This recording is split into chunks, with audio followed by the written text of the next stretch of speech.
అది కరుడుగట్టిన నేరగాళ్లే దడుచుకునేలా జరిగిన హత్య. పక్కా ప్లాన్తో వ్యవహరించి ఆధారాలు లేకుండా చేశాడు ఓ మానవ మృగం. తెలుగు రాష్ట్రాల్లో సంచలనం సృష్టించిన ఆ కేసులో ఓ బిగ్ ట్విస్ట్. అదేంటో చూద్దాం. ఇతని పేరు గురుమూర్తి. రంగారెడ్డి జిల్లా మీర్పేట్లో నివాసం. ఇతనికి భార్య మాధవితో తరచూ గొడవలు జరిగేవి. పోలీసుల ద్వారా అందుతున్న తాజా సమాచారం ప్రకారం మరదలితో వివాహేతర సంబంధం పెట్టుకున్న గురుమూర్తి తన రాసలీలకు భార్య అడ్డమొస్తుందని భావించి ఆమెను అడ్డు తొలగించుకోవాలని భావించాడు. జనవరి 15, 2025 ప్రాంతంలో భార్యాభర్తల మధ్య మరొకసారి గొడవ జరిగింది. ఆ సమయంలోనే గురుమూర్తి భార్యను హత్య చేశాడు.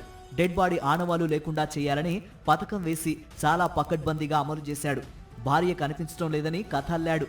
ఆ మేరకు పోలీస్ స్టేషన్లో ఫిర్యాదు చేశాడు.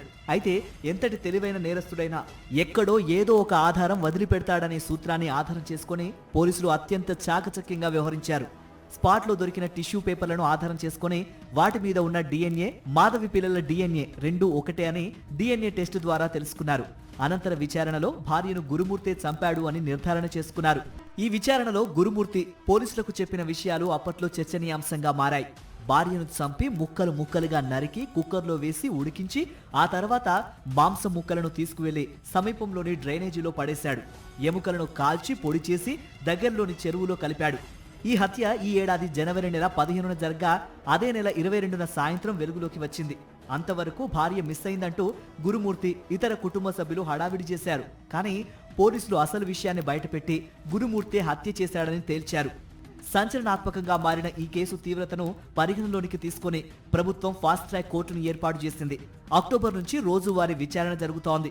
ఈ కేసులో మృతదేహం లభ్యం కాకపోయినా పోలీసులు సేకరించిన సైంటిఫిక్ ఆధారాలు, డిఎన్ఏతో పాటు క్లూస్ టీమ్ రిపోర్ట్ నిందితుడు గురుమూర్తిని శిక్షించడానికి కీలకంగా ఉన్నాయని పోలీసు వర్గాల ద్వారా అందుతున్న సమాచారం.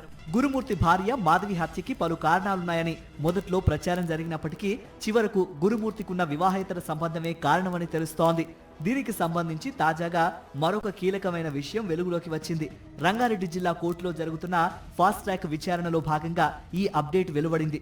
ఈ హత్యకి ప్రధాన కారణం గురుమూర్తికి అతని మరదలితో ఉన్న వివాహేతర సంబంధమే అని, దానివల్లనే వారిద్దరి మధ్య తరచూ గొడవలు జరిగినట్లుగా తెలుస్తోంది. దాంతో అందరూ గురుమూర్తి అసలు స్వరూపం తెలిసి చీదరించుకుంటున్నారు.